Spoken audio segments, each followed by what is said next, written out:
Hello, and welcome to the Thinking Jew podcast, where we dive deep into Torah and Judaism to uncover its hidden beauty. Come join us as we take a closer look and breathe new life into traditional Jewish ideas. And now, here's your host, Rabbi Moshe Siegel. Hello, and welcome to episode 27 of the Thinking Jew podcast. On today's episode, I want to explore a fascinating similarity that I've been working on for the past couple days. And it really started with a very basic question about the upcoming holiday of Shavuos. And that is, why are there no special mitzvahs that we do nowadays associated with the holiday of Shavuos?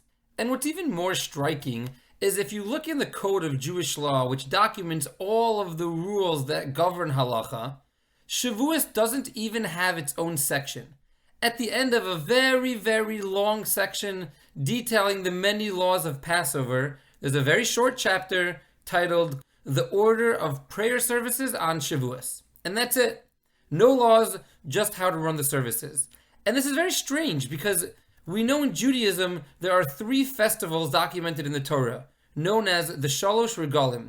There's Pesach, Shavuos, and Sukkos. Pesach has the biblical commandment to eat matzah and also to avoid chametz. Circus has the biblical commandment of sitting outdoors in a sukkah and waving the lulav and esrog. And then we have the third festival, the holiday of Shavuos. And there's no unique mitzvahs for the masses to be done on that day. As I was researching this, I discovered a fascinating connection to another holiday, which also has no mitzvahs associated with it. And I think that if we can understand this deeper connection between these two holidays, we can open up a whole new world of understanding of what the holiday of Shavuos is really all about. So which holiday am I talking about? Even though we say there are Shalosh Regalim, the three festivals, there's really a quasi-fourth festival. We don't always associate it as a festival in and of itself because it directly follows the holiday of Sukkos. But in reality, the Talmud teaches us that the holiday of Shemini Atzeres, the 8th day of Sukkos, is really a regel bifnei atzmo, a festival of its own accord. And if we look at Shemini Atzeres, we find the same pattern that we found by Shavuos. Across the 7 days of Sukkos, we celebrate with many mitzvahs, and then we hit this 8th day, Shemini Atzeres, and there's no special mitzvahs anymore. We go back into our houses, no longer in the sukkah, we no longer take the 4 species. Why is that? Why do these two festivals, Shavuos and Shemini Atzeres, both not have any unique mitzvahs for us to do on them? And the similarity between these two holidays is really much more than just not having special mitzvahs for us to do. When we examine and compare these two holidays, we'll begin to discover that they actually have a much, much deeper connection. So let's dive in. The earliest source linking these two holidays is a medrash called the Medrash Tanchuma. And just as a quick reminder, if you ever want to look up any of these sources that I quote in these podcasts to see the sources inside yourself, I always link them in the episode notes below. So the Medrash is discussing Shemini Atzeres, and it says as follows, quote, "And it would be more fitting for Shemini Atzeres to come 50 days after Sukkos, just like Shavuos comes 50 days after Pesach. But since it would fall out in the middle of the winter, and it would be very difficult for the Jews to travel back to Jerusalem to go to the temple, Hashem said, once they're already here for Sukkos, I'll have them stay one more day with me now." And then the Medrash continues and asks, and how do we see this in the verse? And the Medrash answers that we learn this from the fact that the verse refers to this holiday, the 8th day, as Atzeres, which means to stay back from leaving Jerusalem, implying we should have been gone by now, but we're staying back for an extra day. So we see an unbelievable idea here. Shemini Atzeres, coming off of Sukkos, was supposed to directly parallel Shavuos coming off of Pesach. Think about this for a second. Pesach is a 7-day holiday full of individual mitzvahs, followed by a single-day holiday of Shavuos 50 days later.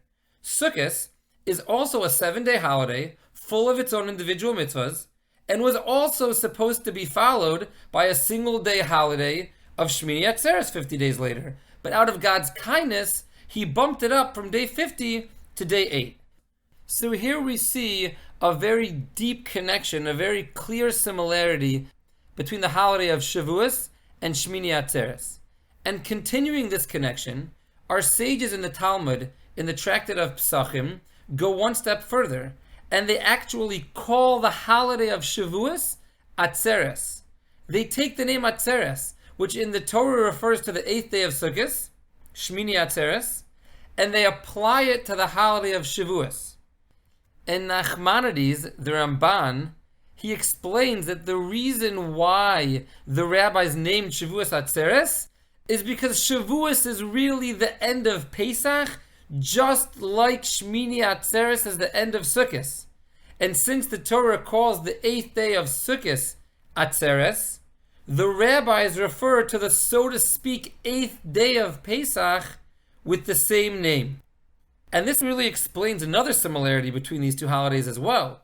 They both don't have an explicit date in the Torah.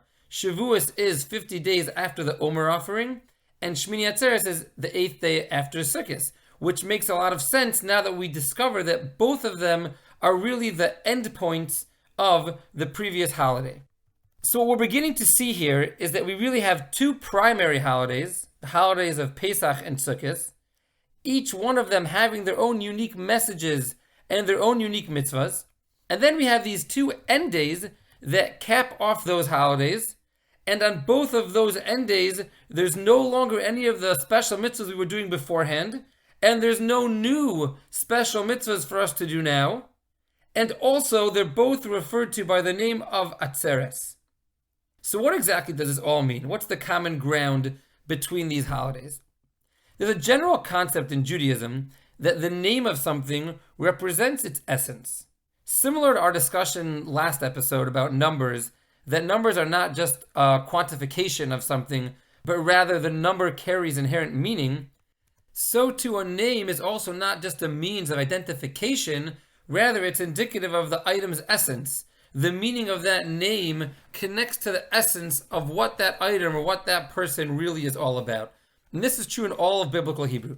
So since we find that both these holidays share the name of Atzeres, we can assume that if we properly understand what Atzeres really means, we'll uncover the common meaning shared by these two holidays. So what exactly does Atzeres mean, and what concept does Atzeres really represent? Atzeres literally means to hold back. In the physical sense, it means to stay where you are and not leave that place. The Jews stayed an extra day in Jerusalem before returning home. And the Kabbalistic sources teach us that in a spiritual sense, it means the same thing. It means to stay in that spiritual zone that you've gotten to and to not walk away from it.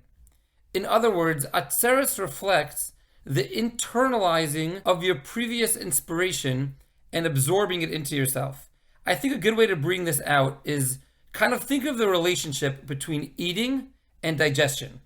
The external physical action that brings the food into your body is called eating.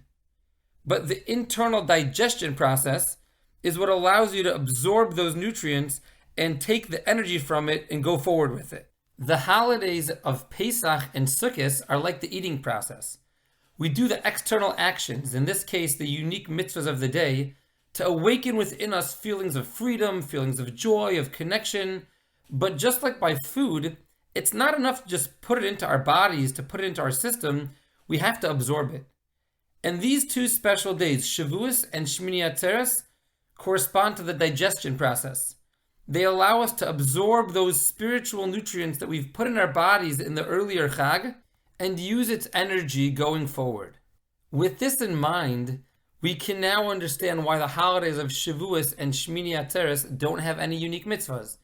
These two special days are completely focused inwards. There's no external action anymore. There's no eating. We're just absorbing all of the spiritual food, all of those feelings of connection and of love to Hashem and of freedom that we've already experienced, making it a part of ourselves going forward. And one last interesting thing to note, another similarity we find between the holidays of Shavuos and Shemini Atzeres, is they're both days in which we celebrate the Torah. On Shavuos, we're commemorating the day we received the Torah at Mount Sinai. And on Shemini Atzeres, which is also known as Simchas Torah, we celebrate the completion of the yearly Torah reading cycle. And I think this directly follows the same theme we've said until now. Whereas mitzvahs are almost all physical actions, external things we do in the world, Torah exists in the mind. Torah is the greatest tool for internalizing godliness that we have in the world. Studying Torah is also an internally focused process of slow developmental change of our whole being, of how we think, of how we act, of what we do. And as we train ourselves and become more connected to Torah, we absorb the nutrients from all of the other spiritual things that we've done to tap into that energy and carry it forward. So these two holidays, which have no special actions we do in the world, they have no unique mitzvahs, they both connect to Torah, which is the greatest means we have of internalizing godliness in ourselves in a real way. So to summarize, we started by pointing out that Shavuos is unique because there are no special mitzvahs for us on that day. And we then discovered that Shemini Atzeres also shares this anomaly. And in actuality, Shavuos and Shemini Atzeres share a lot in common. They're both follow-up days to previous holidays. They both have no date in the Torah. They're both connected to a celebration of Torah. And they're both referred to as Atzeres. And since, as we learned, the name of something reflects its essence, the underlying common denominator must be reflected in the concept of Atzeres. Kabbalistically speaking, Atzeres is the internalization process of those external mitzvahs that we've done on the previous holiday. So since Shavuos and Shemini Atzeres are both days of internal thought and not external action, there's no special mitzvahs we do on those days. Rather, we strengthen ourselves and our connection to Torah. Thank you for listening to the Thinking Jew podcast and for taking the time to study Torah and deepen your connection to Judaism. If you found value in today's episode, please leave us a rating or review and subscribe to the podcast. If you have any questions, comments, or topic requests for Rabbi Moshe, please email thethinkingjewpodcast@gmail.com or visit thethinkingjewpodcast.com.